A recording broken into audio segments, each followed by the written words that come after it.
Hello guys, hello mga kapatid.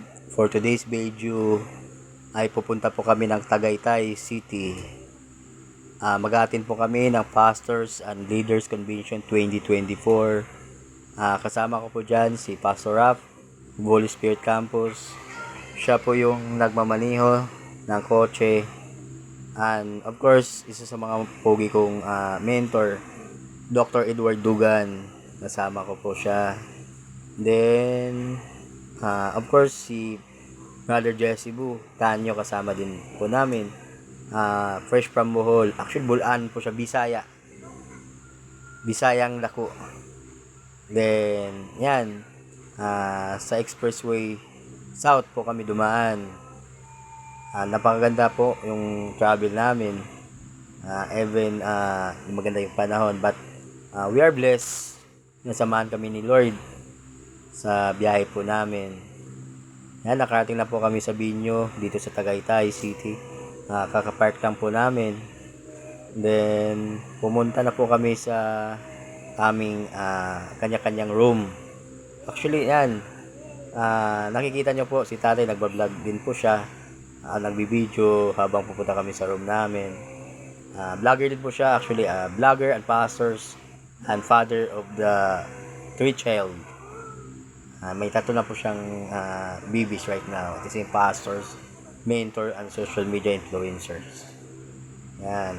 Napakaganda po dito yung venue ng ang room namin kasi yung room ay mga nasa Bible talaga yung pangalan. Joshua, John, Peter, Moises, di ba?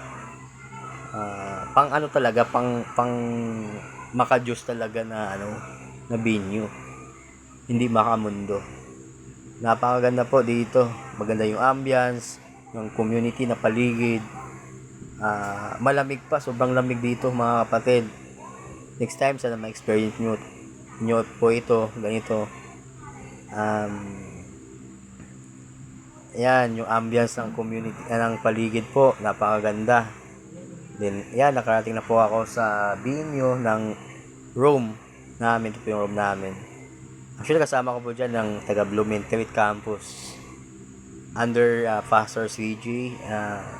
Yan, pa-picture-picture po tayo. Papugi-pugi muna tayo dito sa Binyo, sa area. At ito naman po yung event kung saan venue po ng event natin. At dito po, dito din yung kung saan i-order yung mga bagong pastors. At samahan tayo ni Lord soon. I-ordain po tayo bilang pastors. Patuloy lang po tayo magpagamit kay Lord. Kasi I believe na hindi po sayang yung ininvest natin na oras kay Lord. Yan, maganda talaga yung yung venue. Tsaka may basketball court pa. At the same time, may swimming pool. Yan, napakaganda po siya. Kasi sobrang lamig po talaga. After namin maglaro ng basketball, naligo po kami ng swimming pool. Kaya sumakit talaga yung katawan ko. Kapatid. So, sana next time kasama ka namin dito. Mauwi na po kami niyan, mga kapatid. At see you next vlog. God bless.